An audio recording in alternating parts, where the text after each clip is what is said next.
दोस्तों कैसे हैं आप सब। चलिए आज फिर से हम पॉलिटी के कुछ क्वेश्चंस रिवाइज करेंगे अपनी सीरीज को कंटिन्यू करते हुए। हम तो क्वेश्चंस ला रहे हैं आपके लिए, पता नहीं आप लोग कितना सीरियसली रिवाइज कर रहे हो नहीं कर रहे हो, ये आप लोगों को पता है।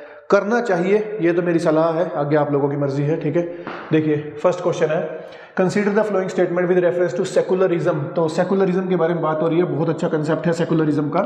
क्या कह रहा है देखिए, secularism means that the state has no official religion of the state, पहला पॉइंट। दूसरा कह रहा है secularism means that the state treat all the religion equally. Third है secularism means the state regulates the relation of man with God.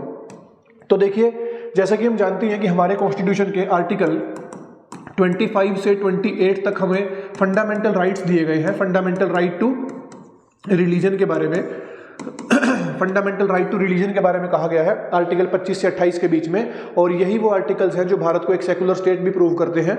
In articles को हम अलग से डिस्कस करेंगे, चारों आर्टिकल्स को। अभी हम बात ये कर रहे हैं कि सेकुलरिज्म का मतलब क्या होता है। तो देखिए सेकुलरिज्म का जो कंसेप्ट है उसकी फर्स्ट डेफिनेशन तो यही होती है कि सेकुलरिज्म एक ऐसे स्टेट को कहा जाता है जिसका कोई भी ऑफिशियल या नेशनल रिलीजन नहीं होता है। सबसे पहली बात तो यही होता है that a state which doesn't have any official और national religion is known as a secular state. Second देखिए, secularism means that the state treat all the religions equally. जी बिल्कुल, सेकुलरिज्म का मतलब यही होता है कि जहां पर जो गवर्नमेंट है, जो स्टेट है, उसके लिए सभी धर्म क्या है, इक्वल है, और वो किसी भी धर्म के साथ कोई डिस्क्रिमिनेशन या नहीं करता है या किसी एक धर्म को प्रमोट नहीं करता है। क्लियर होगी बात। तो यही डेफिनेशन होती है सेकुलरिज्म की। ये ऑप्शन नहीं होता है कि सेकुलरिज्म स्टेट रेगुलेट करता है relation of man with God, ऐसा नहीं होता है। तो इस क्वेश्चन के अकॉर्डिंग हमारा आंसर क्या हो गया, 1 और 2। Secularism is a very good concept. ठीक है, और ये भी ध्यान रखना आप लोगों को कि आर्टिकल 25 से 28 में सेकुलरिज्म के बारे में बात होती है, लेकिन सेकुलर शब्द को प्रीएम्बल के अंदर भी ऐड किया गया था 42nd अमेंडमेंट एक्ट 1976 के साथ। ठीक है जी, चलिए नेक्स्ट क्वेश्चन देखते हैं। फिर से मैच द फॉलोइंग का क्वेश्चन है कि प्रीएम्बल के अंदर जो टर्म्स मेंशन्ड है उनकी क्या इंप्लीकेशन है, क्या मतलब उसके बारे में बात हो रही है। तो सबसे पहले है रिपब्लिक। रिपब्लिक फर्स्ट ऑप्शन देखते हैं। रिपब्लिक देश वो होता है कि मतलब head of the state is not hereditary monarch. जी बिल्कुल, ये हमने लास्ट वीडियोस में भी डिस्कस किया था कि रिपब्लिक देश उसी देश को या रिपब्लिक स्टेट उसी स्टेट को कहा जाता है जिसका जो हेड ऑफ द स्टेट होता है वो इलेक्टेड होता है। अब चाहे वो डायरेक्टली इलेक्टेड है चाहे वो इनडायरेक्टली इलेक्टेड है, बट वो इलेक्टेड होना चाहिए, उसी को रिपब्लिक स्टेट कहा जाता है बेसिकली। ठीक है, चलिए सेकंड देखिए, सेकंड सेकुलर, ये हम अभी पढ़ के हटे हैं कि state does not recognise any religion as a state religion, जिसका कोई भी राष्ट्रीय धर्म नहीं होता है या ऑफिशियल धर्म नहीं होता है, उसको सेकुलर स्टेट कहा जाता है। थर्ड देखिए, democratic means government gets the authority from the will of the people. जी बिल्कुल, जैसे हमारे देश में है कि डेमोक्रेसी एग्जिस्ट करती है, हालांकि हम पिछले कुछ वीडियो में हमने डिस्कस किया था कि हमारे देश में जो डेमोक्रेसी है वो इनडायरेक्ट डेमोक्रेसी है, मतलब यहाँ पर रिप्रेजेंटेटिव्स रूल करते हैं। हम अपने रिप्रेजेंटेटिव्स को चुनते हैं, जैसे स्टेट में हम एमएलए चुनते हैं, स्टेट की सरकार चुनते हैं, ऐसे ही सेंटर में हम लोकसभा के एमपी चुनते हैं जो फिर आगे देश का गवर्नेंस करते हैं, जो हमारा रिप्रेजेंटेशन करते हैं बेसिकली। ठीक है जी, बट वो हमारे द्वारा ही चुने गए हैं। नेक्स्ट देखिए, सोवरेन। सोवरेन होता है state is free to conduct its internal and external affairs. जी बिल्कुल, सोवरेन स्टेट एक ऐसी स्टेट को कहा जाता है जो इंडिपेंडेंट राज्य है, जो किसी के दबाव में या किसी के अंडर काम नहीं करता है बेसिकली, और वो अपने सारे डिसीजन, चाहे इंटरनल डिसीजन है चाहे एक्सटर्नल डिसीजन है, खुद ले सकता हो। उसी स्टेट को क्या कहा जाता है, सोवरेन स्टेट कहा जाता है बेसिकली। ठीक है जी, तो ये चार ऑप्शंस बिल्कुल ठीक है, तो ये आंसर हो जाएगा हमारा 1, 2, 3 और 4। ये प्रीएम्बल के अंदर चार कंसेप्ट है जो मैंने आपके क्लियर किया है यहाँ पर अभी बेसिकली, ये आपको अच्छे से पढ़ने भी है। नेक्स्ट देखिए, the mind of the makers of the Indian constitution is reflected in which of the following, कि हमारे संविधान निर्माताओं की जो सोच थी, जैसा भारत वो बनाना चाहते थे, वो भारत कहाँ रिप्रेजेंट होता है इनमें से, वो उसके बारे में बताना है। क्या वो प्रीएम्बल में रिप्रेजेंट होता है, क्या वो फंडामेंटल राइट्स में है, क्या वो डीपीएसपी में है, या वो फंडामेंटल ड्यूटीज में है। तो देखिए यहाँ पर आपको याद करना पड़ेगा केशवानंदा भारती केस को, जहां पर जिस केस के अंदर प्रीएम्बल को सबसे पहली बार कॉन्स्टिट्यूशन का पार्ट डिक्लेयर किया गया था, तो तब सुप्रीम कोर्ट ने जो तर्क दिया था वो यही था कि क्योंकि प्रीएम्बल जो है वो शो करता है कि हमारे कॉन्स्टिट्यूशन मेकर्स कैसा संविधान बनाना या कैसा देश बनाना चाहते थे, तो हमारे कॉन्स्टिट्यूशन मेकर्स का जो माइंड है वो प्रीएम्बल में रिफ्लेक्ट होता है, इसीलिए preamble is equally important to the other constitution.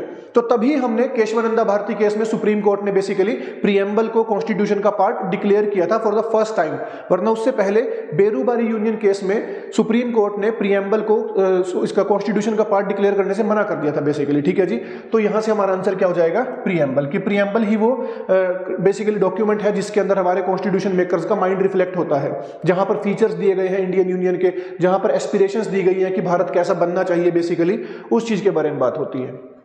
Next देखिए, which of the following are the ways of acquiring Indian citizenship. तो पार्ट 2 से ये क्वेश्चन है बेसिकली, क्या बर्थ से इंडियन सिटीजनशिप मिलती है, डिसेंट से, नेचुरलाइजेशन से, या इनकॉर्पोरेशन ऑफ टेरिटरी से। तो यहां पर एक चीज देख लेते हैं।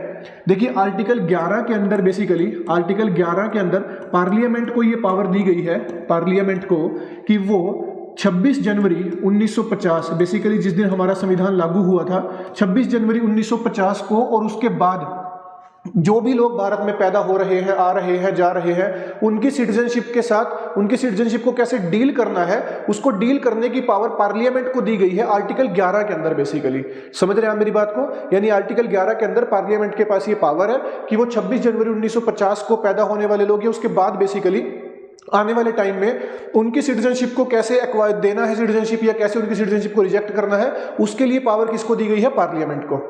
अब इसके बेसिस पर बच्चों सिटीजनशिप एक्ट पास किया गया था बेसिकली 1956 के अंदर पार्लियामेंट के द्वारा, जिसके अंदर आर्टिकल 11 के बेसिस पर 5 मेथड बताए गए थे सिटीजनशिप एक्वायर करने के, और 3 मेथड बताए गए थे सिटीजनशिप को लॉस करने के, सिटीजनशिप छोड़ने के। तो वो जो 5 मेथड है जो सिटीजनशिप एक्वायर करने के हैं, वो कौन कौन से हैं? पहला है बाय बर्थ, सेकंड है बाय डिसेंट, ये देखिए, थर्ड है नेचुरलाइजेशन, फोर्थ है इनकॉर्पोरेशन ऑफ टेरिटरी, और एक और मेथड होता है बच्चों फिफ्थ, वो है रजिस्ट्रेशन। तो रजिस्ट्रेशन भी वो एक मेथड है जिससे भारत की सिटीजनशिप एक्वायर की जा सकती है। यानी इस क्वेश्चन का आंसर तो ये हो जाएगा। तो मतलब सिटीजनशिप एक्ट के बेसिस पर हम लोग 5 तरीके से भारत की सिटीजनशिप को एक्वायर कर सकते हैं, और यहीं पर 3 मेथड ऐसे भी हैं जिनसे सिटीजनशिप को छोड़ा जा सकता है, जिसमें एक होता है रिनंशिएशन, एक होता है टर्मिनेशन, और एक होता है डेप्रीवेशन। ये 3 मेथड है सिटीजनशिप को छोड़ने के, और 5 मेथड है सिटीजनशिप को एक्वायर करने के। ठीक है जी, चलिए नेक्स्ट क्वेश्चन देखते हैं। Which of the following are mentioned under separate articles in part 3 of the constitution, मतलब फंडामेंटल राइट्स की बात होगी यहाँ पर, परटेनिंग टू फंडामेंटल राइट्स। ठीक है, देखिए सबसे पहले बात कर रहा है एबोलिशन ऑफ अनटचेबिलिटी, टाइटल्स के बारे में, abolition of title, freedom as to payment of taxes for promotion of any particular religion, और है protection of interest of minorities. तो देखिए जैसा कि हम जानते हैं एबोलिशन ऑफ अनटचेबिलिटी के बारे में बात होती है आर्टिकल 17 में, एबोलिशन ऑफ टाइटल्स के बारे में बात होती है आर्टिकल 18 में। अच्छा, एक चीज ये भी ध्यान रखनी है आपने, आर्टिकल 17 और आर्टिकल 18, ये जो दोनों जो आर्टिकल्स हैं, ये किस इक्वालिटी की बात करते हैं? ये सोशल इक्वालिटी की बात करते हैं, सोशल इक्वालिटी, समाज में एकता की बात करते हैं बेसिकली, ठीक है, सोशल इक्वालिटी। उसके बाद freedom as to payment of taxes, ये बहुत इंपॉर्टेंट आर्टिकल है बच्चों, ये आर्टिकल 27 की बात हो रही है, आर्टिकल 27। और आपको ध्यान ये रखना है कि यही वो आर्टिकल है, हालांकि 25 से 28 चारों के चार ही मतलब धर्म के बारे में बात करते हैं, रिलीजन के बारे में, but it is article 27 which proves India to be a secular state, जहां पर यह कहा गया है कि सरकार किसी भी तरीके के टैक्स से जो टैक्स का जो पैसा इकट्ठा होता है उससे किसी भी तरीके से किसी एक धर्म को प्रमोट करने में सरकार यूज नहीं कर सकती है बेसिकली। तो वो आर्टिकल 27 ही है जो इंडियन स्टेट को ट्रूली सेकुलर स्टेट प्रूव करता है बच्चों। ये क्वेश्चन इंपॉर्टेंट है, ध्यान रखना आप इस बात को, ठीक है, सेकुलर स्टेट जो प्रूव करता है। बिकॉज अगर धर्म से रिलेटेड चारों आर्टिकल दे दिए जाए ना कि 25, 26, 27, 28 चारों आर्टिकल है, बताओ इनमें से कौन सा आर्टिकल इंडिया को सेकुलर प्रूव करता है, तो आंसर विल बी 27। ठीक है बच्चों, और फिर बात कर रहा है protection of interest of minorities की, तो ये है आर्टिकल 29। तो यानी ये जो चारों आर्टिकल्स हैं ये फंडामेंटल राइट्स को ही बिलोंग करते हैं, और ये चारों बेसिकली हमारे आर्टिकल्स हैं 17, 18, 27 और 29। ठीक है जी, तो इसका आंसर हो जाएगा डी। नेक्स्ट देखिए, which one of the following is not a fundamental right. तो राइट टू इक्वालिटी, ये तो हम जानते ही हैं कि आर्टिकल 14 से 18 के बीच में राइट टू इक्वालिटी की बात होती है। राइट अगेंस्ट एक्सप्लॉयटेशन, ये हम जानते हैं कि आर्टिकल 23 और 24 में बात होती है। फिर है right to freedom of speech and expression, ये आर्टिकल 19 की बात हो रही है। फिर एक ऑप्शन बचता है right to free compulsory education up to the age of 14। अब देखिए यहाँ थोड़ा सा वो है, हम जानते ही हैं कि 86 कॉन्स्टिट्यूशन अमेंडमेंट एक्ट 2002 के बेसिस पर आर्टिकल 21A के अंदर, देखिए यहाँ देखिएगा, आर्टिकल 21A के अंदर हमें क्या दिया गया था? राइट टू एजुकेशन, एक फंडामेंटल राइट बनाया गया था, राइट टू एजुकेशन। लेकिन यहां पे ध्यान देने वाली बात यह है बच्चों कि इस आर्टिकल में जो एज दी गई है जिनके लिए फंडामेंटल राइट है वो है 6 to 14 ईयर्स, यानी इस एज ग्रुप के बच्चों के लिए क्या है? फंडामेंटल राइट है। और यहां पर बात हो रही है up to the age of 14, मतलब यहां बात हो रही है 0 से 14 तक के बच्चों की। तो ऐसा नहीं है, अभी ऐसा नहीं हुआ है। अभी जिनके लिए फंडामेंटल राइट है वो है 6 to 14 ईयर्स के स्टूडेंट्स बेसिकली बच्चों, ठीक है जी, तो बच्चे जो है उनके लिए। तो यानी इस क्वेश्चन का आंसर ये हो जाएगा, ये अभी कोई फंडामेंटल राइट ऐसा नहीं है कि 0 से 14 साल तक के बच्चों का, 6 से 14 साल तक के बच्चों का है। ठीक है, चलिए नेक्स्ट देखिए, While the proclamation of emergency is on operation, the duration of the लोक सभा can be extended for a period। देखिए बात हो रही है नेशनल इमरजेंसी की, कि अगर कभी देश में आर्टिकल 352 के बेसिस पर नेशनल इमरजेंसी लगाई गई है, अब नेशनल इमरजेंसी के ग्राउंड भी हम लोग डिस्कस कर चुके थे बच्चों पहले, वो है वॉर, एक्सटर्नल एग्रेशन और आर्म्ड रिबेलियन। ध्यान रखना है, ओरिजिनल कॉन्स्टिट्यूशन में आर्म्ड रिबेलियन की जगह जो ग्राउंड था वो कौन सा था? Internal disturbance. लेकिन 44th अमेंडमेंट में इंटरनल डिस्टर्बेंस ग्राउंड को चेंज करके क्या कर दिया था? Armed rebellion. तो ये 3 ग्राउंड है। यहां बात हो रही है कि अगर देश में नेशनल इमरजेंसी लग जाती है तो उसके बाद लोकसभा के कार्यकाल को कितना इंक्रीज किया जा सकता है। ठीक है, देखिए सबसे पहले है नॉट एक्सीडिंग 3 मंथ, कि 3 महीने से ज्यादा नहीं किया जा सकता। फिर है नॉट एक्सीडिंग 9 मंथ्स। उसके बाद है of 1 year at a time, और फिर है of 2 years at a time. तो थोड़ा सा प्रोसीजर को समझ लेते हैं। देखिए सबसे पहले तो यहां देखिए नेशनल इमरजेंसी हमारी जो है आर्टिकल 352 के बेसिस पर लगती है। ग्राउंड मैंने आपको बता दिए। अब नेशनल इमरजेंसी अगर डिक्लेयर कर दी गई है तो ये 1 महीने के लिए प्रोक्लेम हो जाती है। 1 महीने के लिए, ध्यान रखना, ओरिजिनल में पहले 2 मंथ्स था, अब 1 मंथ कर दिया गया है बाद में अमेंडमेंट के बाद, 44th अमेंडमेंट से 1 मंथ। और 1 मंथ के अंदर बेसिकली पार्लियामेंट में यानी कि लोकसभा एंड राज्यसभा दोनों हाउस के अंदर इसको अप्रूव करवाना पड़ता है फॉर विद स्पेशल मेजोरिटी। और अगर ये अप्रूवल हो जाता है तब ये कंटिन्यू हो जाती है कितने समय के लिए बच्चों? 6 मंथ्स के लिए। देखिए काफी अमेंडमेंट हुई है नेशनल इमरजेंसी में, बिकॉज पहले यहां पर ओरिजिनली था सिंपल मेजोरिटी और यहां पर था 1 साल का टाइम पीरियड। 44th अमेंडमेंट में सब कुछ बदल दिया गया था। अब ये तो बात मैंने की है नेशनल इमरजेंसी के अप्रूवल की बेसिकली, ठीक है। और वो एक बार अप्रूव होगी तो कितने समय अप्रूव रहती है? 6 महीने तक। फिर 6 महीने के बाद दोबारा स्पेशल मेजोरिटी से करना पड़ेगा। लेकिन हमें बात करनी है लोकसभा के कार्यकाल की, कि अगर लोकसभा का कार्यकाल इस दौरान पूरा हो रहा है तो उसका कार्यकाल कितना बढ़ाया जा सकता है। तो देखिए बच्चों, उसका आंसर है कि लोकसभा का कार्यकाल एक बारी में 1 साल के लिए बढ़ाया जा सकता है। इसके लिए आपको लोकसभा एंड राज्यसभा दोनों हाउसेज में एक रेजोल्यूशन पास करना पड़ेगा विद सिंपल मेजोरिटी। ध्यान रखेंगे भाई, नेशनल इमरजेंसी का अप्रूवल होगा स्पेशल मेजोरिटी से, लेकिन लोकसभा का जो कार्यकाल बढ़ाया जा सकता है 1 साल के लिए एक बारी में, वो होगा सिंपल मेजोरिटी से। यहां सवाल यह भी बनता है कि कितने समय तक बढ़ाया जा सकता है, 1-1 साल करके। तो इसकी कोई लिमिट नहीं है बच्चों, ध्यान से सुनेंगे मेरी बात को।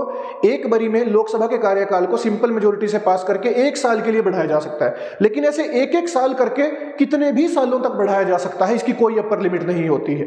क्लियर होगी बात। लेकिन अगर यह पूछ लिया जाए कि अगर नेशनल इमरजेंसी हट जाती है तब ये जो पुरानी लोकसभा इसका कार्यकाल कब खत्म होगा, तो फिर टाइम होता है 6 मंथ्स का, कि 6 महीने के अंदर अगले चुनाव हो जाने चाहिए बेसिकली, ठीक है। तो नेशनल इमरजेंसी के कंसेप्ट मैंने यहां काफी क्लियर कर दिए हैं। फिर भी कोई डाउट हो आपके तो आप पूछ सकते हो। नेक्स्ट देखिए, which of the following is not the feature of Indian federalism. देखिए फेडरलिज्म पे मैंने कई क्वेश्चन डिस्कस कर दिए हैं बिकॉज बहुत इंपॉर्टेंट टॉपिक है ये। देखिए अच्छा, what is federalism? Federalism simple भाषा में क्या होता है? Division of power between centre and state basically. दुनिया का पहला फेडरेशन देश कौन सा था? तो वो था यूएसए, प्रॉपर फेडरेशन जिसको बोलते हैं, ठीक है। अब देखिए भारत जो है, भारत का जो संविधान है, भारत एक क्वासी फेडरल देश है बेसिकली, जिसमें कुछ फीचर्स फेडरलिज्म के हैं लेकिन कुछ फीचर्स यूनाइटरी कॉन्स्टिट्यूशन के भी हैं। भारत प्रॉपर फेडरेशन नहीं है बच्चों, फेडरेशन शब्द भी कहीं मेंशन नहीं है हमारे कॉन्स्टिट्यूशन के अंदर। तो देखिए there is an independent judiciary in India. जी बिल्कुल, अगर आपको सेंटर और स्टेट के बीच में कोई रिलेशन बनाए रखना है, मतलब कोई डिस्प्यूट हो भी जाता है, तो उसके लिए जुडिशरी का इंडिपेंडेंट होना बहुत जरूरी है ताकि स्टेट्स के साथ कोई अन्याय ना हो बेसिकली। सेकंड देखिए, power have been clearly divided between the centre and state. जी बिल्कुल, ये हम जानते ही हैं कि शेड्यूल 7 के अंदर हमारे यहाँ 3 लिस्ट दी गई है, यूनियन लिस्ट, स्टेट लिस्ट और कॉन्करेंट लिस्ट। यूनियन लिस्ट में जो सब्जेक्ट्स हैं उनके ऊपर कानून बनाने की पावर सेंटर के पास है, स्टेट लिस्ट में जो सब्जेक्ट्स हैं उनके ऊपर लॉ पास करने की पावर स्टेट गवर्नमेंट के पास है, और कॉन्करेंट लिस्ट में जो सब्जेक्ट है उनके ऊपर लॉ पास करने की पावर दोनों के पास है, सेंटर के पास भी स्टेट के पास भी, ठीक है। तो मतलब पावर्स डिवाइडेड है, तो ये ऑप्शन भी ठीक है और ये ऑप्शन भी ठीक है। फिर देखिए, the federating units have been given unequal representation in Rajya Sabha. अब बिल्कुल ठीक बात है ये। अगर आप यूएसए की बात करेंगे तो वहां पर इक्वल रिप्रेजेंटेशन है, वहां के अपर हाउस में बेसिकली, वहां पर इक्वल, हमारे यहां इक्वल रिप्रेजेंटेशन नहीं है। राज्यसभा की बात हो रही है, राज्यसभा में जो रिप्रेजेंटेशन है स्टेट्स का वो पॉपुलेशन के बेसिस पर है। जिस स्टेट की ज्यादा पॉपुलेशन होगी उसके ज्यादा एमपी राज्यसभा में रिप्रेजेंट करेंगे बेसिकली। तो ये बात आप लोगों ने ध्यान रखनी है, ठीक है। हमारे यहां ऐसा है तो ये ऑप्शन भी ठीक है। It is the result of an agreement between the federating units. अब यहां बात हो रही है स्टेट्स की बेसिकली, कि क्या हमारे स्टेट्स का सेंटर के साथ कोई एग्रीमेंट साइन हुआ है जैसा यूएसए में है। तो देखिए ऐसा नहीं है। यूएसए को जब एक फेडरेशन बनाया गया था तो वहां की स्टेट्स ने एक एग्रीमेंट साइन किया था वहां के सेंटर के साथ बेसिकली, वहां की स्टेट ने एक एग्रीमेंट साइन किया था सेंटर की सरकार के साथ। सॉरी एक सेकंड रुकिए जरा, एक सेकंड। वहां की सरकार ने एक एग्रीमेंट साइन किया था, वहां की सरकार ने, स्टेट्स ने बेसिकली एग्रीमेंट साइन किया था उनके साथ, सेंटर की सरकार के साथ, कि हम आपके साथ जुड़ना चाहते हैं बेसिकली। तो उसके बाद हुआ ये था कि जब उन्होंने एग्रीमेंट साइन कर लिया तो वहां पर पता क्या होता है, स्टेट्स के पास ना एक पावर आ जाती है बच्चों, जिसको राइट टू सिसीड कहा जाता है। स्टेट्स के पास एक पावर आ जाती है जिसको राइट टू सिसीड कहा जाता है, मतलब फिर स्टेट्स चाहे तो खुद को उससे अलग भी कर सकते हैं बेसिकली। स्टेट्स चाहे तो खुद को उस देश से अलग भी कर सकते हैं, वो पावर आ जाती है उनके पास बेसिकली बच्चों, ठीक है। तो अब हम लोग हमारे यहाँ पर कोई भी ऐसी पावर देना नहीं चाहते थे स्टेट्स को, इसीलिए बच्चों हमने हमारे देश को किसी भी तरीके से फेडरेशन बनाने से मना कर दिया था कि हम अपने देश को कोई फेडरेशन नहीं बनाएंगे, ठीक है ना। तो फेडरेशन नहीं है हमारा देश, ये आप लोगों ने ध्यान रखना है। एक बार मैं इसको थोड़ा सा वो कर दूं, ये बीच में लैग कर गया थोड़ा सा। देखिए हम लोग कौन से क्वेश्चन पे थे, नेक्स्ट आएगा इससे, हाँ फेडरलिज्म की बात कर रहे थे, ठीक है ना। तो हमने बात कर ली थी कि इंडिपेंडेंट जुडिशरी है, एक सेकंड, कि हमने बात कर ली थी कि इंडिपेंडेंट जुडिशरी भी है हमारे पास, उसके बाद power have been clearly divided, और उसके बाद federating units have been given unequal representation. इसकी हम बात कर रहे थे कि हमारे यहाँ पर जो स्टेट्स हैं उनका सेंटर के साथ किसी भी तरीके का कोई एग्रीमेंट साइन नहीं हुआ है बेसिकली, ठीक है। हमारे यहाँ स्टेट्स को आर्टिकल 1 आपको ध्यान होना चाहिए, क्या लिखा गया है, that is India, that is Bharat shall be union of states. अब वहां पर फेडरेशन शब्द का यूज नहीं किया गया, वहां पर यह भी हो सकता था shall be federation of states, because अगर ऐसा हो जाता तो इसका मतलब पता है क्या होता कि सभी स्टेट्स ने सेंटर के साथ एक एग्रीमेंट साइन किया है, और अगर ऐसा है तो फिर सभी स्टेट के पास एक राइट होता, राइट टू सिसीड, जिसके बेसिस पर वो लोग कभी भी चाहते तो खुद को भारत से अलग कर सकते थे, जैसा यूएसए में है। बट हमने ऐसा नहीं किया। डॉक्टर भीमराव अंबेडकर की ये बात थी कि हम भारत को हमने प्योर फेडरेशन नहीं बनाया है, it is a quasi federal, और फेडरेशन शब्द का भी कहीं पर यूज नहीं किया गया है बेसिकली, क्योंकि हम किसी भी स्टेट को राइट टू सिसीड की पावर नहीं देना चाहते हैं बेसिकली, ठीक है। तो इस क्वेश्चन का आंसर ये होगा, इस पे मैंने क्रॉस लगा दिया बट इसका आंसर ये होगा, डी आंसर होगा इस क्वेश्चन का बच्चों, ठीक है। चलिए नेक्स्ट क्वेश्चन देखते हैं। नेक्स्ट क्वेश्चन है विच of the following statement about controller and auditor general. तो बेसिकली कैग की बात हो रही है बच्चों, कैग जिसका ऑफिस मेंशन है आर्टिकल 148 के अंदर, तो उसके बारे में बात हो रही है। The CAG will hold the office for a period of 6 years from the date he assumes the office और till attaining the age of 65 years। तो ये पॉइंट बिल्कुल ठीक है कि कैग का जो टाइम पीरियड होता है ऑफिस का वो 6 साल का होता है, या फिर 65 years जो पहले अचीव हो जाए बेसिकली। सेकंड है the power of CAG are derived from the Constitution of India. जी बिल्कुल, ये कॉन्स्टिट्यूशनल बॉडी है तो इसकी जो पावर्स है वो कॉन्स्टिट्यूशन से डिराइव होती है। थर्ड है the CAG is a multi member body appointed by the president of Indian constitution with prime minister and council of ministers. देखिए ऐसा नहीं है, पहली बात तो कैग जो है एक सिंगल मेंबर बॉडी है, दूसरा इसके साथ इसको अपॉइंट किया जाता है राष्ट्रपति के द्वारा प्राइम मिनिस्टर के कहने पर, बट उसके ऑफिस में प्राइम मिनिस्टर और काउंसिल ऑफ मिनिस्टर का कोई काम नहीं होता है बेसिकली, ठीक है। तो ये ऑप्शन गलत होगा, ये भी ठीक था।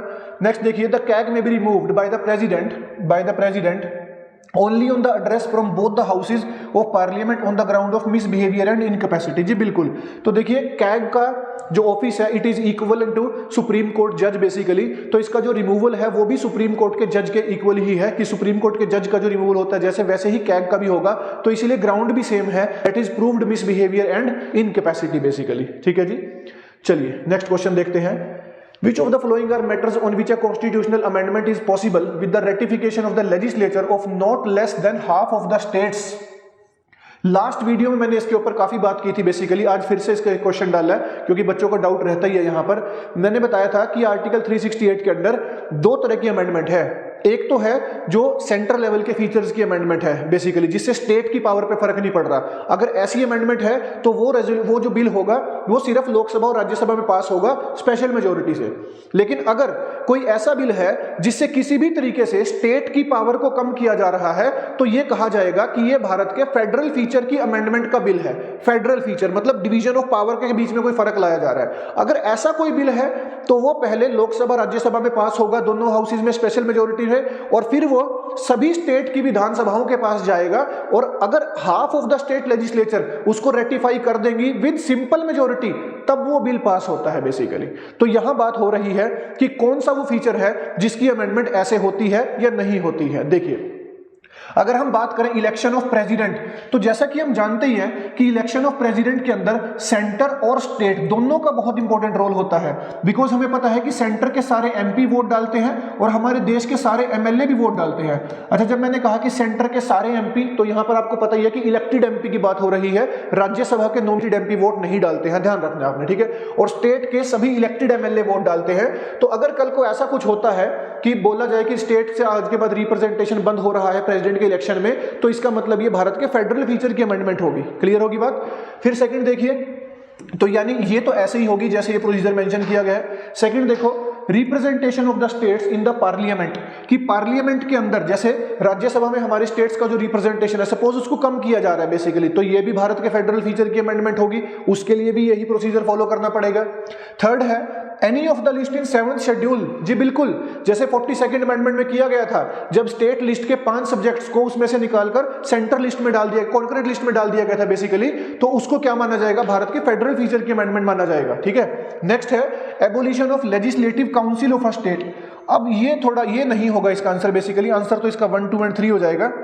जैसा कि हम जानते ही हैं कि आर्टिकल 169 के अंदर ये प्रोसीजर दिया गया है कि अगर किसी स्टेट के अंदर मान लीजिए जो अपर हाउस है लेजिस्लेटिव काउंसिल, उसको अगर अबोलिश करना है, तो पहली बात तो उसका जो प्रोसीजर है वो उसी स्टेट की विधानसभा से शुरू होगा, स्टेट लेजिस्लेटिव असेंबली, और इसमें वो पास होगा स्पेशल मेजोरिटी से। उसके बाद वो जाएगा कहां पर, पार्लियामेंट के पास, पार्लियामेंट यानी लोकसभा राज्यसभा में, और पार्लियामेंट में वो पास होगा सिंपल मेजोरिटी से बेसिकली। क्लियर है। तो ये कोई ऐसी अमेंडमेंट नहीं होती है, इसीलिए ये हमारा फेडरल फीचर नहीं है बेसिकली कोई, तो ये 1, 2 और 3 ये इसका आंसर होगा बच्चों, ठीक है जी। बहुत अच्छा कंसेप्ट है ये अमेंडमेंट वाला, जिसमें फेडरल फीचर की अमेंडमेंट की बात होती है। फिर देखो, which of the following is are stated in the Constitution of India, the president shall not be a member of either house of Parliament, जी बिल्कुल, और the Parliament shall consist of the president and the 2 houses, जी बिल्कुल सही बात है। पहली बात तो ये कि हमारा जो राष्ट्रपति है वो किसी भी हाउस का मेंबर नहीं होना चाहिए, ना वो लोकसभा का एमपी हो, ना वो राज्यसभा का एमपी हो, वो क्या हो, राष्ट्रपति ही हो। सेकंड लाइन क्या है, the Parliament shall consist of the president and the 2 houses, ये भी बात बिल्कुल ठीक है। हम जानते हैं कि अगर कोई भी बिल पास होना है तो मान लीजिए पहले वो लोकसभा में पास हुआ, फिर वो राज्यसभा में पास हुआ, फिर वो राष्ट्रपति के पास जाता है जो उसके ऊपर सिग्नेचर करते हैं, तब वो बिल एक्ट में कन्वर्ट होता है या वो बिल इंप्लीमेंट होता है बेसिकली, ठीक है जी। तो ये दोनों ऑप्शन बिल्कुल ठीक है बच्चों। नेक्स्ट देखो, according to our constitution the Rajya Sabha क्या ये डिसॉल्व हो जाती है हर 2 साल में एक बार, क्या ये डिसॉल्व होती है हर 5 साल में एक बार, क्या ये डिसॉल्व होती है आफ्टर 6 ईयर्स, या ये सब डिसॉल्व होती ही नहीं है। तो जैसा कि हम जानते ही हैं कि हर 5 साल में तो हमारी लोकसभा डिसॉल्व होती है, उससे पहले भी हो सकती है, बट राज्यसभा जो है वो एक परमानेंट हाउस है जो डिसॉल्व नहीं होता है बच्चों। इसके बारे में आगे भी एक क्वेश्चन है, उसमें क्लियरली हो जाएगी चीजें, बट आप इतना ध्यान रखें कि राज्यसभा क्या है, एक परमानेंट हाउस है जो डिसॉल्व नहीं होता है, कभी भी उसका कार्यकाल खत्म नहीं होता है। तो उसका आंसर ये हो जाएगा बच्चों। नेक्स्ट देखिए, joint parliamentary session in India are chaired by, ये बात हो रही है फिर से वही आर्टिकल 108 की कि अगर जॉइंट सेशन बुलाया गया है तो उस जॉइंट सेशन का प्रिसाइडिंग ऑफिसर कौन होगा, उस बारे में बात हो रही है। अच्छा, एक बात यहां ये भी ध्यान रखनी है कि जॉइंट सेशन को बुलाने का जो सम्मन भेजता है बेसिकली वो प्रेसिडेंट भेजता है। जॉइंट सेशन बुलाने के लिए सम्मन कौन भेजेगा, प्रेसिडेंट। अब बात पूछ रहा है कि जॉइंट सेशन का प्रिसाइडिंग ऑफिसर कौन होगा, तो देखिए प्रेसिडेंट तो नहीं होगा बच्चों, ठीक है जी, प्रेसिडेंट नहीं होगा, वो सम्मन भेजता है। क्या वाइस प्रेसिडेंट ऑफ इंडिया होगा, who is the chairman of the Rajya Sabha, इसके बारे में बात करते हैं। क्या स्पीकर होगा या प्राइम मिनिस्टर ऑफ इंडिया होगा, प्राइम मिनिस्टर तो नहीं होगा बच्चों। देखिए जॉइंट सेशन अगर बुलाया गया है, जॉइंट सेशन का जो प्रिसाइडिंग ऑफिसर होगा सबसे पहले वो तो स्पीकर होगा, स्पीकर, ठीक है जी, लोकसभा का जो स्पीकर होता है। अगर स्पीकर नहीं है तो फिर डिप्टी स्पीकर होगा, डिप्टी स्पीकर। अगर डिप्टी स्पीकर भी नहीं है तब बच्चों डिप्टी चेयरमैन होगा, ये ही थोड़ी ध्यान रखने वाली बात है।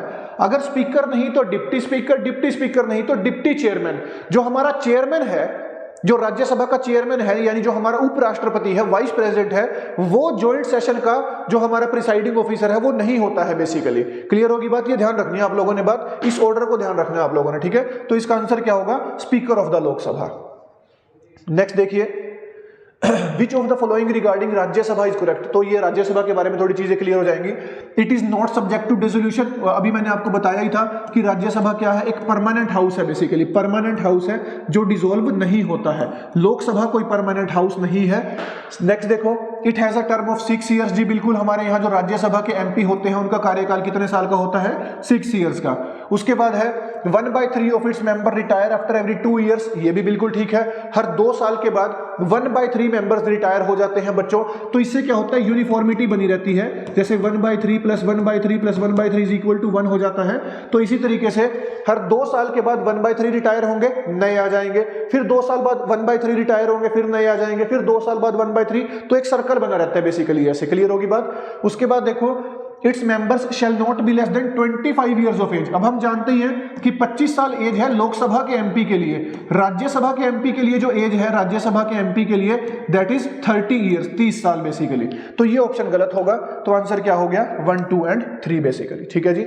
नेक्स्ट देखिए, लास्ट क्वेश्चन है हमारा। A bill is deemed to be a money bill. अब मनी बिल की बात हो रही है, मतलब हम बात कर रहे हैं आर्टिकल 110 के अंडर जो हमारा मनी बिल पड़ता है उसकी बात कर रहे हैं।